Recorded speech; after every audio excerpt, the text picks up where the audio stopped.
just want to say from the bottom of my heart, I'd like to take this chance to apologize to absolutely nobody.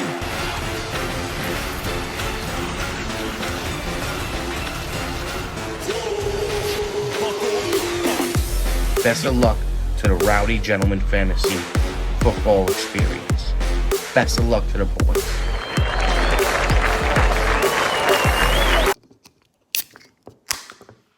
Welcome back, folks, for another exciting week in the Rowdy Gentleman Fantasy Experience. Week 7 marks the halfway point on the fantasy regular season. Each week thus far has seen its ups and downs, and Week 7 is no different.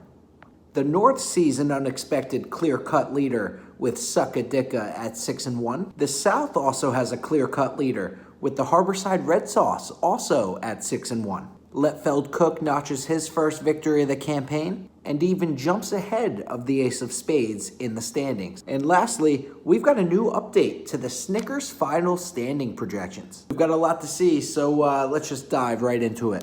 We welcome a new team into the weekly Wolf bonus bump as the Najis in Paris storm into Jonathan Taylor Ham for their second loss on the year. Not only does this give Najis the opportunity to keep up with the South, it also knocks down JTH from top of the North. Right on the heels for the Wolf bonus bump consideration, we see Suckadicka stick it in the butt kiss of Crab Cakes and Football by a whopping differential of 41 points. Suckadicka now with lone ownership of the North. And speaking of lone ownership, we see here of the South with the Red Sauce making Ted Jones almost irrelevant after their hot start this season. Red Sauce now at 6-1 with a 2-game lead over Ted Jones. We move on to a battle of the North where just the two of us gets the best of Cardi B, a team once at the top, now leaving them both equal and right in the middle. Narrowly behind that, we see another team from the North keeping themselves right at the top in a tie for second, leaving Matt Love's Ecolab and Soap in afterthought in the South. Closely behind them, we see Team Nelly win their third straight since having a speaking to from Chris Hansen. An important win to keep Nelly in good standing, and an even more important loss for Team Larry in a very ferocious North Conference. And lastly, Letfeld Cook gets their first win of the season over the Ace of Spades, all thanks to an interception thrown by Brock Purdy late last night on the final play of the game to give the Minnesota Vikings an 8-point score on defense. Now, as we get into the standings, you can see that we have two clear-cut leaders on both conferences. Behind that, you got a couple teams that are at 5-2, maybe 4-3. But ultimately, each conference is within 2 to 3 games of somebody else being at the top. But now that we're officially halfway through the regular season, I would like to take these standings a bit deeper and explain to you why, once again, the North Conference is superior of the two. If you look at the standings based on a strictly wins basis, you can see that the Northern Conference through 7 weeks has a total of 28 victories. And then we go ahead and compare that to those of the South, only at 21 total victories, with the North in the lead in that column by a total of 7. But then a little deeper than that, we go on to look and see that the North has scored a total of 5,740 points through the first half of the season. Then we go on to see that the South has scored a total of 5,301 points through the first half. That then again gives us a difference of 439 points advantage North. And based off of these points for number, I've went ahead and created a power rankings list through the first half.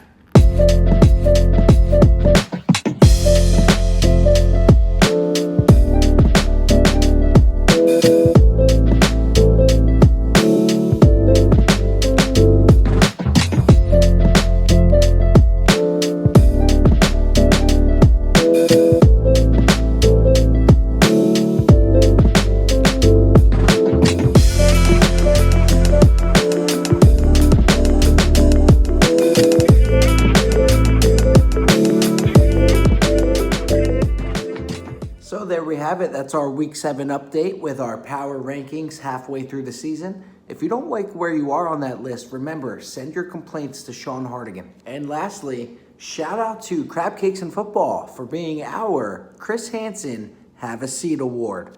So wait, hold it so long. Yeah, it's right here. You look hotter than the picture. Thanks. Yeah. I'm sorry, I'm really nervous. Yeah, right through Are you there. nervous? Oh. No, here, this one. Yeah, I know it's little. Yeah. Okay. That's cool. It's an old-fashioned one, yeah? Yep. When he comes out of the bathroom, he sees me. I'm sorry, is there a light switch in here? Oh, it's behind here, is that it? Come on out, Joshua. Oh. Right over there, please. He's about to lose his lunch. Keep your hands right there.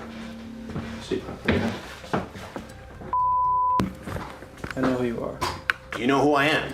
Yes. So you've seen my shows before. Yeah. Well, guess what? We're starting up again. Okay.